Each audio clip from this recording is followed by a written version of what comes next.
Het is een prachtige, zonnige zaterdag in augustus en we zijn in Koudekerke voor het vervolg van Ringcreën met de Sterren. Na weken van training en voor- en tegenspoed is het eindelijk zover. Vandaag gaan we verder met de echte strijd om de Ringcreën-ster 2007.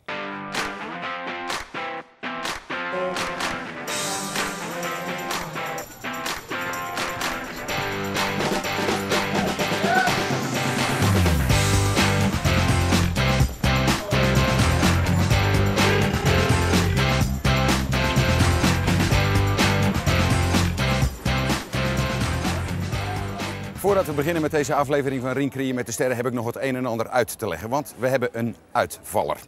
Michael Harte, de zanger van de La Maquetas en meester en dichter en columnist, was op vakantie in Mexico, althans dat zei hij. En toen werd hij gesignaleerd bij Sluiskil op de fiets. We hebben hem ter verantwoording geroepen en hij heeft gelogen, dus de directie heeft hem ontslagen. Dat betekent dat er nog 4 deelnemers over zouden zijn, want we hadden natuurlijk Marga Vermuur al, die van haar paard was gevallen en uit de race was. En toen kreeg ik een telefoontje van een meneer, mag ik even? Die kent u nog wel. Rinus Suiza, afvaller uit de eerste aflevering was het, Rinus? Dat was de eerste aflevering, ja. Waarom belde je me? Nou, ik vond het jammer dat Marga zo vroeg eruit was. En ik vond het Ringcreën eigenlijk zo leuk dat ik dacht van nou, dan wil ik de handschoen van Marga oppakken. Dus eigenlijk haar eer verdedigen. In zekere zin doet Marga Vermuur nog steeds mee in de race, maar dan in de persoon van Rinus Suiza.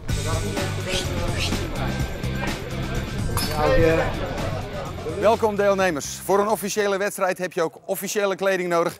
En die krijgen jullie bij deze. Het officiële uniform voor de ringcreërs van de ZTV. Arjan, alsjeblieft. Miranda. Twan. Scarlett. En Rinus. Jullie kunnen hier achter de kerk verkleden. Ga je gang.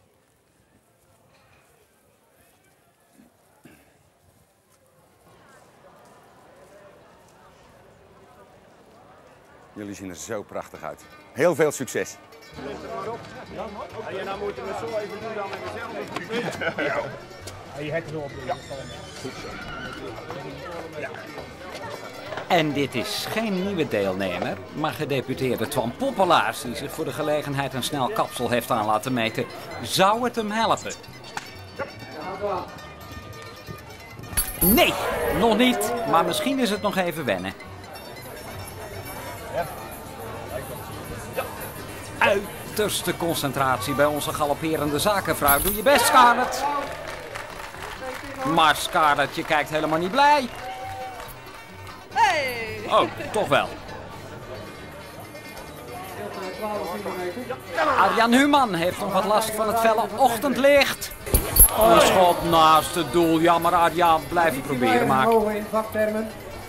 Maar ook dat is een kwestie van oefenen.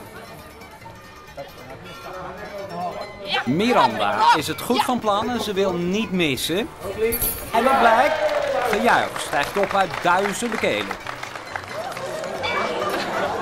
Ah joh, bijna. Ridder te paard Suiza verdedigt de eer van prinses Vermuur. Daar moet nog een beetje aan worden gewerkt. Oké. Nou, Rinus, oké.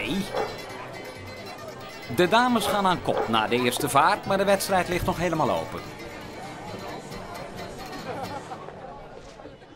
Net als bij iedere sport heb je natuurlijk bij het ringrijden ook zo je spelregels. Wat moet je bijvoorbeeld doen als je paard niet wil galopperen en dravend of zelfs stappend onder door de ring gaat?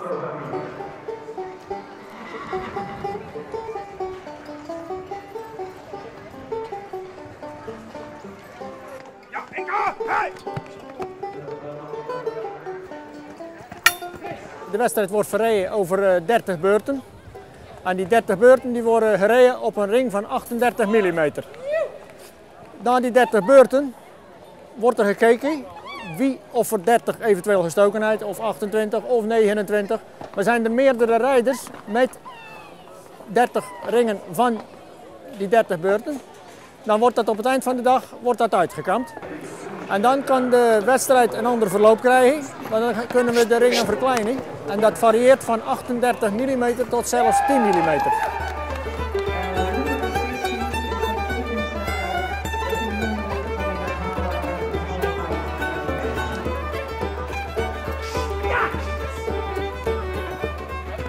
Tijdens de wedstrijd zijn er diverse spelregels.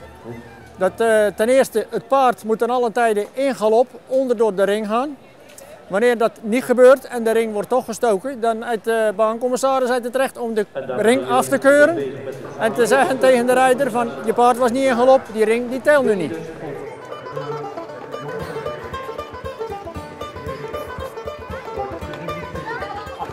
De rijder die moet voldoen aan bepaalde regels wat kleding betreft. En dat is, op deze dag is dat het boerenkostuum.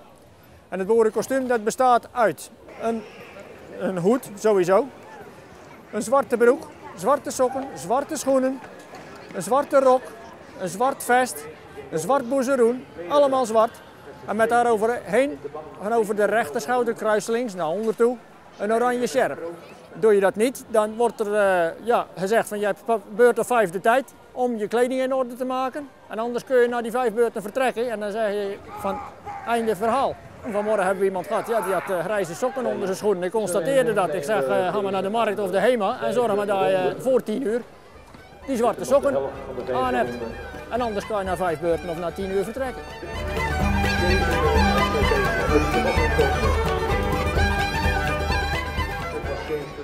En we zijn weer terug bij de wedstrijd. Gestroomlijnde Twan bij de tweede poging. Ach, dat scheelde meer dan 1 haartje. Hij wijkt iets af naar links.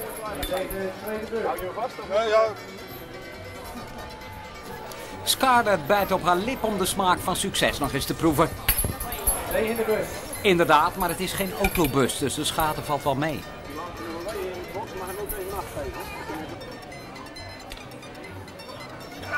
Arjan probeert het met een strijdkreet. En ook hij ramt de bus.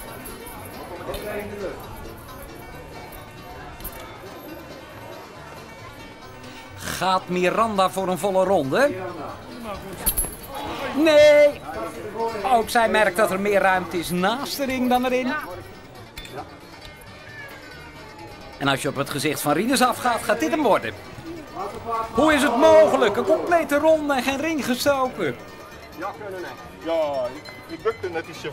En daarmee blijft dus ook de tussenstand gelijk. De dames Kwekkenboom en Slappers trots aan de leiding met ieder 1 ring. Gaat Twan van die vervelende 0 afkomen? Nee hoor, de dingen blijven zoals ze zijn. Of moet ik zeggen, de ringen blijven zoals ze zijn. Ondanks de donkere bril zie je de verbeterheid op Scarlett's gezicht.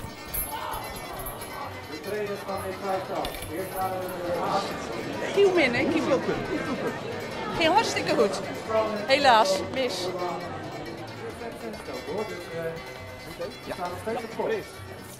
Ai, het paard kopt tegen de lans.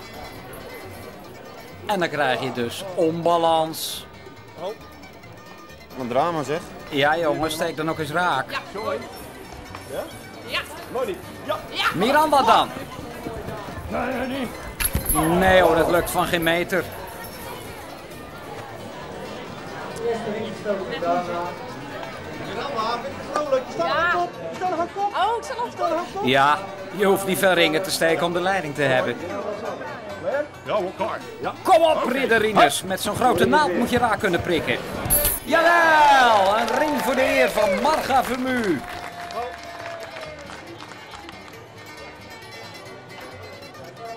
Perfect. En met die voorlopige tussenstand nemen we afscheid van onze ringkriërs. Volgende week de spannende ontknoping van deze kwartfinale. Oh, ik kijk er toch zo naar uit.